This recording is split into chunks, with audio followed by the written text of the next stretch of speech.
yang besar nanti ketika sudah waktunya akan diledakkan untuk menangkap si Fufu Fafa dan Jokowi ini guys ya. Waduh, mantap sekali. Dengan terbitnya Inpres nomor 9 2023 sebagai tindak lanjut dari Kepres 17 2022 semakin memperjelas kejahatan rezim Joko Widodo kepada kepada PKI yang sudah dibubarkan melalui TAP MPR. Nah, yang terakhir 9, umat Islam dijadikan target pelumpuhan melalui stigmatisasi teroris, radikal, intoleran, bahkan politik identitas. Moderasi beragama disampingkan untuk sekularisasi, pengembangan nilai dan deislamisasi. Sementara pragmatisme, mistisisme, hedonisme, dan masyawilisme tambah berkembang menjadi-jadi.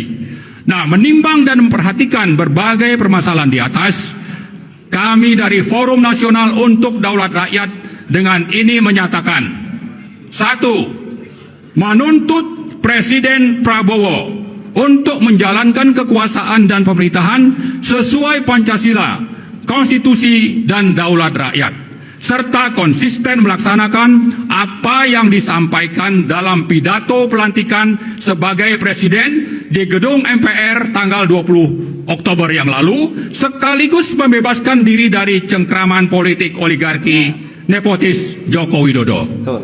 Kedua, menuntut DPR, DPD, dan MPR menjalankan kewenangan sesuai Undang-Undang Dasar 1945 untuk segera memproses pemakzulan Wakil Presiden Gibran Rakabuming Raka karena telah tidak memenuhi syarat sebagai Wakil Presiden. Ketiga, menuntut Presiden Prabowo memproses hukum para konglomerat hitam yang telah bekerja sama mendukung rezim oligarki Joko Widodo yang menjadi penyebab kesengsaraan dan kerugian negara, kesengsaraan rakyat dan kerugian negara. Keempat, mengajak seluruh komponen rakyat untuk menuntut agar berbagai kejahatan dan pelanggaran hukum yang telah dilakukan oleh mantan Presiden Joko Widodo diproses di pengadilan. Demikian pernyataan sikap dan tuntutan ini dibuat dan disampaikan sebagai wujud pertanggungjawaban bersama dalam rangka menegakkan daulat dan amanat rakyat berdasarkan Pancasila dan Undang-Undang Dasar 1945. Terima kasih. Assalamualaikum warahmatullahi wabarakatuh. Merdeka! Merdeka! Merdeka! Adili Jokowi. Maksudkan Gibran. Sekali lagi, adil. Kata siapa Wapres Gibran Rakabuming Raka nggak bisa dimakzulkan? Yang pastinya kata para pendukung dan geng Solonya lah. Kalian masih ingat mengenai akun Fufu Fafa yang sempat viral dan jadi isu hot beberapa bulan yang lalu? Akun yang postingannya itu banyak sekali penghinaan dan bulian kepada Pak Prabowo dan keluarganya. Akun yang postingannya tidak senonoh. Banyak yang menduga akun tersebut milik Gibran. Masih inget dong pastinya ama itu akun. Ya, akun Fufu Fafa bisa menjadi pintu masuk untuk memakzulkan Gibran. Loh kok bisa? Tentu saja bisa dong, karena salah satu syarat untuk menjadi calon presiden dan wakil presiden yaitu tidak pernah melakukan perbuatan tercela.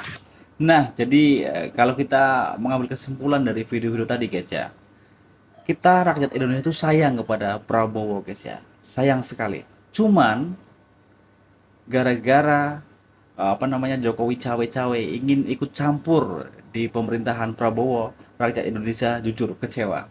Nah, untuk itu Pak Prabowo harus tegas ya, buang semua ikut campur atau cawe-cawe Jokowi ini guys ya. Bila perlu Gibran juga dimakzulkan.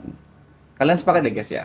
Oke, kita lanjutkan guys. Sesuai bunyi pasal 169 huruf J Undang-Undang Pemilu, jika akun Fufu Fafa diselidiki dan bisa dibuktikan ternyata memang benar milik Gibran, maka artinya pencalonan Gibran pada saat pemilu tidak sah. Ya, tidak sah karena tidak memenuhi syarat, di mana salah satu syarat tidak pernah melakukan perbuatan tercela. Kami akan Nah, cabut ini guys ya. BAP-nya. Oh iya. Iya, BAP kalau Pak Rizal bersama kami dan teman-teman semua ada, kita cabut BAP bersama-sama. Yang kemarin itu tidak ada keharusan BAP itu ada, karena itu dan begitu tidak ada BAP yang bisa diolah sama dia BAK, berita acara kalian, itu tidak bisa jalan kasusnya. Oke, jumpa lagi bersama saya Kang Nas. Kali ini kita buat konten seperti biasa guys ya, reaction ya. Kita kembali ke ijazah Jokowi ini guys ya. Jadi Suryo CS ini akan mencabut BAP-nya agar perkara yang sedang berlangsung diberhentikan oleh penyidik. Maksudnya apa sih guys ya? Oke, bagaimana videonya kita reaction bareng biar nggak gagal paham. Oke, kita lanjutkan guys. Dan kita sah mencabut BAK itu, Pak Rizal. Jadi artinya apa? Ini yang mau kita lakukan. Untuk apa? Kalau itu dicabut, perkara nggak boleh jalan. Kalau perkara jalan, otomatis berarti terjadi pelanggaran hak asasi manusia, pelanggaran Undang-Undang Dasar, terutama di pasal 28 ayat F. Ya. Prematurnya pernyataan Polri Ini gitu terkait handpress yang diklaim untuk mencetak bers gitu kan gambar pengesahan skripsi Bapak Joko Widodo. Nah di situ kenapa gue bilang prematur? Soalnya gue menemukan banyak ketidaksesuaian dan termasuk gue meneliti di beberapa video terkait handpress itu sendiri. Gue menemukan beberapa resource di YouTube ini di RIT Libraries, terus ada juga di website ini. Dan ya ini hasil dari handpress ya. Dan resource-nya udah gue kumpulin di sini. Ada beberapa hasil plat handpress, lalu hasil-hasil handpress ya. Langsung aja ya kita analisa. Di sini bisa terlihat plat-plat yang dijejer oleh komposer namanya. Komposer itu yang ngatur tata letak dari sebuah handpress. Dan ini margin kanan kirinya itu fix ya. Bisa kita lihat. Ini ada kayak rollernya untuk meratakan tintanya. Ini kalau diklik, nah, nih, ini enak banget nih. Sampelnya ada yang rata tengahnya ya. Terus ini bagian kiri ada margin yang sama ya. Kanan kiri marginnya sama. Paper margin konsistensi. Kayak ini juga tata letak dari platnya. Terus ini platnya di tengah-tengah itu ada penguncinya, ada pin marknya biar dia itu rata semua satu halaman itu. Lalu word spacingnya, oke di sini word spacingnya kalian bisa lihat ada yang panjang, ada yang kecil, ada yang gede banget kayak gini. Nah ini semua itu untuk menentukan margin kanan dan kirinya agar konsisten ya. Kita balik lagi ke sini. Nah paper margin konsistensi, kanan kirinya itu rata. Nah kanan kirinya rata, maka otomatis yang diatur adalah spasi per katanya. Jadi tidak konsisten ya. Spasi antar kata di dalam handpress itu pasti tidak konsisten. Karena apa? Karena menyesuaikan margin kanan kirinya, plat-platnya. Kalian bisa lihat di sini, itu spasinya pasti tidak berurutannya. Nah, ini yang di tengah ya. Kalian bisa lihat platnya itu berbeda. Ini ada yang kecil banget kayak gini, ada yang gede, ada yang sedang gitu kan. Ini juga platnya itu disesuaikan agar dia itu ke tengah. Nah, maka dari itu tidak mungkin presisinya itu pasti presisinya itu sangat tidak akurat ya. Presisi dari spasinya. Nah ini guys ya, luar biasa sekali Masnya tadi ya, bongkar kembali kejanggalan pernyataan Bareskrim tentang lembar pengesahan skripsi Jokowi guys ya. Sudah jelasnya nih guys ya. Lembar skripsi pengesahan Jokowi itu dicetak dengan mesin yang sudah canggih guys ya. Ini Masnya ini membedakan antara handpress tadi guys ya dengan cetak atau print out, sudah beda semua guys ya. Nah ini Masnya sudah mengkaji semuanya. Nah ini hasilnya, kalian bisa lihat di sini. Ini hasil platnya ya, plat yang dijejer. Terus I am type of my earliest ancestry. Nah di sini spasinya itu gede menyesuaikan dengan type-nya. Jadi si komposer ini pinter banget ya untuk mengatur jarak agar kanan kirinya itu sesuai ya. Kanan kiri ini itu sesuai walaupun gak lurus-lurus banget, tapi at least itu dipandang udah cakep banget gitu kan. Nah di sini gua udah bikin program Python untuk deteksi bagaimana untuk mengukur jarak antara kata apakah konsisten atau tidak. Mari kita teliti dari hasil handpress yang kita ambil tadi dari internet dengan toleransi 3 pixel karena press gambar yang diperspektifkan atau diluruskan. Oke, kita coba jalankan. Kita pertama ambil dari Relixment the one. Nah, ini contoh dari handpress. Kita proses deteksi. Statusnya tidak konsisten, toleransi 3 pixel seperti yang saya sebutkan tadi, dan presentase konsistensi itu 11%. Bisa dilihat di sini karena memang jarak misalkan Relixment ke atau apa ya ini di sini the ke wedge shape itu 21, the ke wedge shape itu ini ke wedge shape ini itu 21 pixel, terus wedge ke simbol itu 15 pixel. Jadi ini jaraknya udah beda banget ya. Kalau memang sampai ke pengadilan ya ini akan kita analisa ya. Nanti kepada ahlinya saya berikan, karena kan saya di posisi terdakwa kalau di pengadilan kan, maka harus saya perkuat ahli itu dan kita harus kuliti benar ya, mulai dari proses akademik Joko Widodo, kenapa daftar awalnya itu sarjana muda tahun akademi 881, bagaimana Anda bisa menulis skripsi menjadi sarjana 8 tahun ajaran akademi 8182 juga masih sarjana muda. Terus kapan dia menjadi sarjana, kok bisa menulis skripsi, kok bisa Anda salah menyebutkan pembimbing skripsi tahun 2017 Kasmujo, tahun 2025 matanya meremelek seperti menghafal. Nama pembimbing skripsinya aja pun meremelek gitu, Profesor Dr. Insinyur Ahmad Sumitro. Ya kan? Ya, orang kan curiga di situ. Ya, masa bisa ngaku-ngaku 2017 pembimbing skripsinya Kasmujo, di Prakata aja nggak ada ucapan terima kasih. Tapi seolah-olah intens sekali mereka bolak-balik apa itu tentang skripsi. Bolak-balik, saya bolak-balik entah berapa kali. Terus dibilang juga ya galak, tapi terima kasih karena ininya bimbingannya skripsi saya selesai di jurusan fiktif yang namanya jurusan Jadi Dr. Rismo ini guys ya akan mengkuliti Jokowi nanti di persidangan. Nah pertanyaannya guys ya, kasus ini sampai persidangan nggak guys ya? Dan misalkan sampai di persidangan, Jokowi ini berani nggak menunjukkan ijazahnya? Ini pertanyaan besar guys ya. Teknologi kayu, bayangkan jurusannya aja pun nggak jelas. Itu kan nanti akan dikupas terus diiris-iris itu nanti oleh pengacara. Nah, ya, betul. Ya jangan senang dulu lah. Memang nggak ada proses pengadilan. Ya kan? Ya tetap harus ada proses pengadilan. Equality before the law. Kan gitu. Dan semua harus dijajarkan bukti-bukti itu. Ya. Dan harus terbuka persidangannya biar publik tahu semua. Gitu loh. Nah, betul. Ya, kalau nanti terbukti palsu di pengadilan, ya Jokowi yang masuk penjara. Ya negara ini kan negara besar yang memiliki sistem ketatanegaraan. Proses sesuai sistem ketatanegaraan kita. Iya, pemilihan presiden kemarin kan satu paket. Bukan sendiri-sendiri. Kayak di Filipina itu sendiri-sendiri. Di kita ini kan satu paket. Dan perlu digarisbawahi, memang presiden dan wakil presiden itu dipilih satu paket. Kita tidak seperti Filipina yang dipilih presiden sendiri, wakil presiden sendiri, kadang-kadang tidak ada kohesivitas. Tetapi kalau urusan impeachment, pemakzulan atau pemberhentian, ya urusan masing-masing. Nah, nggak betul. main paket, ya kan?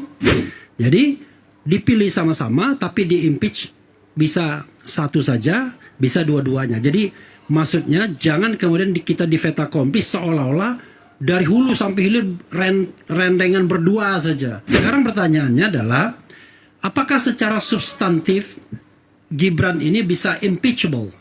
Maka kita bicara kan bukan hanya hukum yang saat ini, tapi kita bicara kemungkinan-kemungkinan yang bakal terjadi walaupun belum terbukti. Tapi saya mengatakan sudah ada yang terbukti. Cuman masalahnya ditindaklanjuti atau tidak, itu masalahnya. Satu, saya balik ya, kita masukkan clause of impeachment itu. Yang namanya perbuatan tercela itu salah satu klaster kan. Nah, perbuatan tercela itu salah satunya judi, mabok-mabokan menurut Undang-Undang Nomor 7 2017.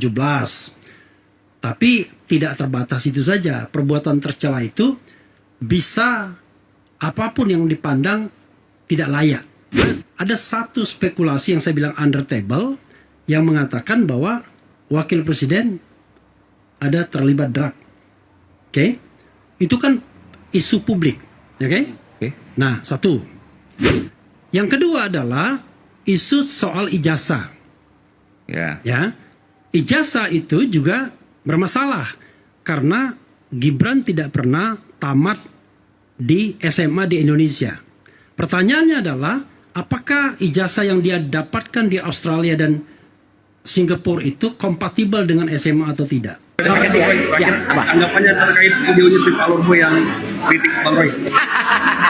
Kita tertawakan saja ya gitu. Jadi dia kan coba juga, sebenarnya saya udah pernah, dia coba cari-cari S1 saya, kemudian cari S2 saya, ya gitu, nggak ketemu. Ya kalau orang nyarinya nggak pinter, nggak pakai otak, nggak ketemu gitu ya. Jadi tolong belajar lagi lah ya gitu. Apalagi dia memprovokasi ya, dia menghasut UGM untuk mencopot beberapa pejuang-pejuang kejujuran ini. Ya, menurut saya itu hasutan. Ya, gitu. Dan tidak ada hak Universitas Gadjah Mada untuk mencopot kecuali kita melakukan plagiarisme, kita melakukan kejahatan akademik. Yang kami lakukan adalah justru membantu masyarakat menemukan kejujuran. Jadi saya kira belajar lagi deh ya, gitu, buat kamu. Dari sisi korupsi makin merajalela dengan angka korupsi yang luar biasa itu. Mungkin kalau Jokowi menjadi presiden zaman Soeharto, lebih buruk dari Soeharto. Nah, di era Jokowi, di mana dunia digital sudah begitu terbuka, orang aspirasi begitu cepat masuk, dia masih otoriter, dia masih korup. Itu kan menurut saya lebih parah. Kemudian kampus-kampus menjual belikan atau menawarkan kepada para penguasa, pejabat, untuk mendapatkan doktor honoris causa. Kampus di Indonesia tidak sehat. Tidak ada rektor yang bersuara secara clear ketika proses putusan MK. Putusan MK yang 90. Jadi nama baik UGM, kredibilitas UGM ini sudah hancur guys ya. Karena sudah tercoreng gara-gara seorang Jokowi nih guys ya. Intinya banyak netizen yang mengatakan butuh gelar ke UGM aja. Waduh, ini sudah tercemar sekali nama baik UGM ini guys ya. Aduh, ini ngeri sekali guys ya. Dulu UGM ini universitas jadi dibangga-banggakan oleh semua orang tua, semua mahasiswanya. Tapi sekarang ya, semua bangga ketika ya kuliah di UGM. Tapi sekarang kenyataannya terbalik guys ya, gara-gara seorang Jokowi. Ngeri ini guys ya. Nggak ada forum rektor berbicara. Itu kan bukti empirik bahwa memang forum rektor dikooptasi oleh kekuasaan. Ini tampaknya hari-hari ini Pak Jokowi sudah mulai sadar ya, bahwa yang sedang disasar oleh banyak pihak bukan hanya dirinya dengan dugaan ijazah palsunya, dengan berbagai kebijakan yang dianggap telah merugikan rakyat selama 10 tahun, tapi juga sudah menyasar kepada Gibran Rakabuming Raka yang hari ini terus diulik oleh berbagai pihak, salah satunya para purnawirawan TNI yang mengirimkan surat kepada DPR dan sudah diterima, bahkan bukan hanya oleh ketua DPR, bahkan oleh ketua MPR pun sudah ada suratnya itu di mejanya. Ketok magic politik katanya. Proses pemakzulan Wapres Gibran Rakabuming Raka bisa terjadi dengan cepat jika ada kesepakatan di tingkat elit politik, gitu kata Adi Prayitno ya.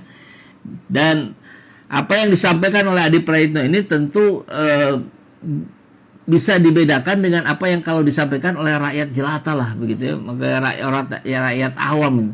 Karena kalau pengamat bicara biasanya dia sudah dengar dulu bisik-bisiknya, rumor-rumornya. Kalau sudah bicara tentang DPR, elit berkehendak besok pun jadi itu barang. Dengar di Mahkamah Konstitusi, apa pembelaannya? Kok nomor teleponnya sama? Kok kalau dikirim mengarah kepada nomor teleponnya, kok nomor telepon itu terdaftar ketika dia mengajukan diri menjadi wali kota Solo?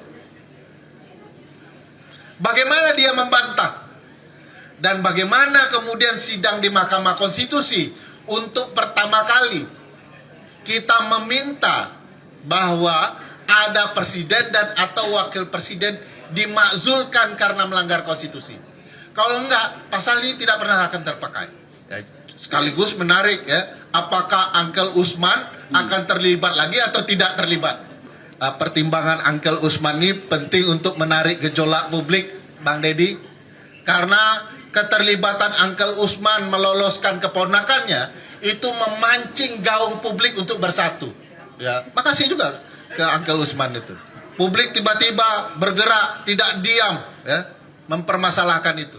Siapa tahu kalau perkara ini diajukan ke Mahkamah Konstitusi, Uncle Usman kan bingung ya, mau bela ponakan, sudah kadung ketahuan gitu ya, atau kalau mundur nanti keponakannya bisa diimpeach. Menarik juga bagi. Nah, sudah jelas ya, terbongkar guys sosok misterius yang lindungi Gibran dari pemakzulan, yaitu Uncle Usman tadi guys ya, apa yang dikatakan bapaknya tadi guys ya.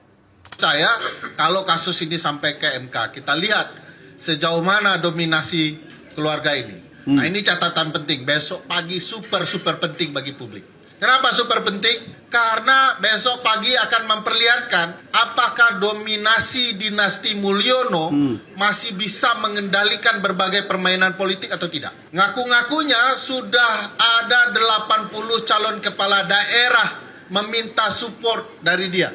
Kalau data yang kami telusuri hanya 20 saja. Kalau bisa 20-20-nya pastikan kalah. Karena itu akan membantu Pak Prabowo percaya diri bahwa dia adalah presiden. Kalau tidak, dia tidak akan pernah bisa percaya diri bahwa dia presiden. Dia akan merasa dia jadi presiden karena pertolongan Mulyono. Saya juga heran, walaupun pertemuan di luar negeri kemarin sangat penting ya, ada OPEC, ada COP dan segala macam gitu ya, yang sangat penting untuk dihadiri seorang presiden. Tapi kemarin itu seolah-olah memberi panggung bagi Padahal Perhimpunan Kedokteran menyatakan kematian tersebut bukan karena kelelahan tetapi by design. Peristiwa pembunuhan 6 orang pendemo Bawaslu 21-22 Mei 2019, pembantaian 6 laskar pengawal HRS, hingga kasus Kanjuruhan yang menewaskan lebih dari 300 orang rakyat Indonesia adalah pengabaian kemanusiaan dan bahkan bisa disebut sebagai rekayasa dan kejahatan politik. 8. Lahirnya Kepres nomor 17 2022 tidak menjelaskan siapa kelompok yang mana yang telah melakukan pelanggaran HAM berat dan siapa yang menjadi korban. Maka dalam kasus 1965 dengan mudah umat Islam dan TNI diposisikan sebagai tertuduh, sementara PKI dibela sebagai korban dan akan mendapatkan ganti kerugian. Nah ini guys ya, jadi tinggal nunggu ledakan saja nih dari Prabowo guys ya. Ini ya ultimatum para tokoh seret kasus Jokowi dan Fufu Fafa ini guys ya. Jadi sudah jelas ya, Presiden Prabowo itu menyusun rencana yang besar nanti ketika sudah waktunya akan diledakkan untuk menangkap si Fufu Fafa dan Jokowi ini guys ya. Waduh, mantap sekali. Dengan terbitnya Inpres nomor 9 2023 sebagai tindak lanjut dari Kepres 17 2022 semakin memperjelas kejahatan rezim Joko Widodo kepada PKI yang sudah dibubarkan melalui TAP MPR. Nah, yang terakhir 9, umat Islam dijadikan target pelumpuhan melalui stigmatisasi teroris, radikal, intoleran, bahkan politik identitas. Moderasi beragama disampingkan untuk sekularisasi, pengembangan nilai, dan deislamisasi. Sementara pragmatisme, mistisisme, hedonisme, dan masyawilisme tambah berkembang menjadi-jadi. Nah, menimbang dan memperhatikan berbagai permasalahan di atas, kami dari Forum Nasional untuk Daulat Rakyat dengan ini menyatakan: 1. Menuntut Presiden Prabowo untuk menjalankan kekuasaan dan pemerintahan sesuai Pancasila, Konstitusi, dan Daulat Rakyat, serta konsisten melaksanakan apa yang disampaikan dalam pidato pelantikan sebagai presiden di gedung MPR tanggal 20 Oktober yang lalu, sekaligus membebaskan diri dari cengkraman politik oligarki nepotis Joko Widodo. Kedua, menuntut DPR, DPD, dan MPR menjalankan kewenangan sesuai Undang-Undang Dasar 1945 untuk segera memproses pemakzulan Wakil Presiden Gibran Rakabuming Raka karena telah tidak memenuhi syarat sebagai Wakil Presiden. Ketiga, menuntut Presiden Prabowo memproses hukum para konglomerat hitam yang telah bekerja sama mendukung rezim oligarki Joko Widodo yang menjadi penyebab kesengsaraan dan kerugian negara, kesengsaraan rakyat dan kerugian negara. Keempat, mengajak seluruh komponen rakyat untuk menuntut agar berbagai kejahatan dan pelanggaran hukum yang telah dilakukan oleh mantan Presiden Joko Widodo diproses di pengadilan. Demikian pernyataan sikap dan tuntutan ini dibuat dan disampaikan sebagai wujud pertanggungjawaban bersama dalam rangka menegakkan daulat dan amanat rakyat berdasarkan Pancasila dan Undang-Undang Dasar 1945. Terima kasih. Assalamualaikum warahmatullahi wabarakatuh. Merdeka! Merdeka! Merdeka! Adili Jokowi. Maksudkan Gibran. Sekali lagi, adil. Kata siapa? Wapres Gibran Rakabuming Raka nggak bisa dimakzulkan. Yang pastinya kata para pendukung dan geng Solonya lah. Kalian masih ingat mengenai akun Fufu Fafa yang sempat viral dan jadi isu hot beberapa bulan yang lalu? Akun yang postingannya itu banyak sekali penghinaan dan bulian kepada Pak Prabowo dan keluarganya. Akun yang postingannya tidak senonoh. Banyak yang menduga akun tersebut milik Gibran. Masih inget dong pastinya ama itu akun. Ya, akun Fufu Fafa bisa menjadi pintu masuk untuk memakzulkan Gibran. Loh kok bisa? Tentu saja bisa dong, karena salah satu syarat untuk menjadi calon presiden dan wakil presiden yaitu tidak pernah melakukan perbuatan tercela. Nah, jadi kalau kita mengambil kesimpulan dari video-video tadi guys ya, kita rakyat Indonesia itu sayang kepada Prabowo guys ya, sayang sekali. Cuman gara-gara Jokowi cawe-cawe ingin ikut campur di pemerintahan Prabowo, rakyat Indonesia jujur kecewa. Nah, untuk itu Pak Prabowo harus tegas ya, buang semua ikut campur atau cawe-cawe Jokowi ini guys ya. Bila perlu Gibran juga dimakzulkan. Kalian sepakat ya guys ya?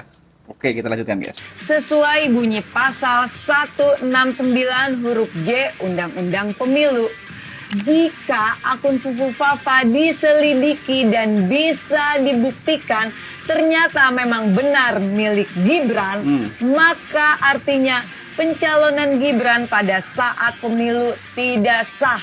Ya, tidak sah karena tidak memenuhi syarat, di mana salah satu syarat tidak pernah melakukan perbuatan tercela. Kami akan cabut BAP-nya. Oh iya? Iya, BAP kalau Pak Rizal bersama kami dan teman-teman semua ada, kita cabut BAP bersama-sama. Yang kemarin itu tidak ada keharusan BAP itu ada, karena itu dan begitu tidak ada BAP yang bisa diolah sama dia BAK berita acara itu tidak bisa jalan kasusnya.